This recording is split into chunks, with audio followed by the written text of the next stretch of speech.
parce que sur le site, on a vu qu'il y avait plusieurs thérapies pour les gens qui souffrent d'un certain nombre de maux, du type les thérapies comportementales cognitives, le MDR, l'hypnose. Et on se demandait comment vous déterminiez quelle était la méthode ou le traitement le plus efficace en fonction des pathologies de vos patients. D'abord, en fait, je ne suis pas dans la guerre des thérapies. C'est-à-dire que si je suis clairement dans les thérapies non analytiques, j'ai en fait un grand respect pour toutes les thérapies qui existent et qui ont prouvé leur efficacité. Moi, je me suis plutôt orienté vers les thérapies non analytiques, dont font partie les thérapies comportementales et cognitives, qui restent ma base. J'ai été formé il y a une quinzaine d'années, je pense, aux thérapies comportementales ou cognitives, qui sont appelées TCC, souvent.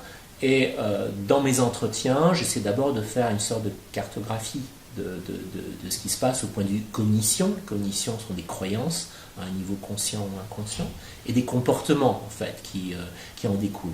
Donc, par exemple, quand vous avez quelqu'un qui a peu confiance en soi, en fait, vous pouvez avoir quelqu'un qui pense qu'il y a des petites voix qui lui disent « je suis nul », ce qui est une cognition, et qui a des comportements perfectionnistes, et qui peut même être très brillant. Quelquefois, la cognition « je suis nul » fait que la personne est bloquée pour tous les examens dans beaucoup d'aspects de la vie, mais autrement, elle peut surcompenser et être très perfectionniste.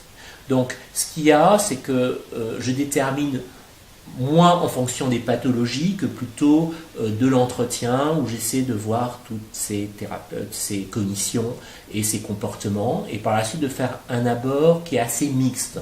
Si je me suis formé d'abord aux thérapies comportementales et cognitives, c'est que ça m'attirait, ça me paraissait un côté assez logique, assez rationnel, et par la suite je l'ai complété par d'autres thérapies qui sont le MDR, l'abord ericksonien, les thérapies systémiques, et je fais une sorte de patchwork. Si vous voulez, je peux vous l'expliquer.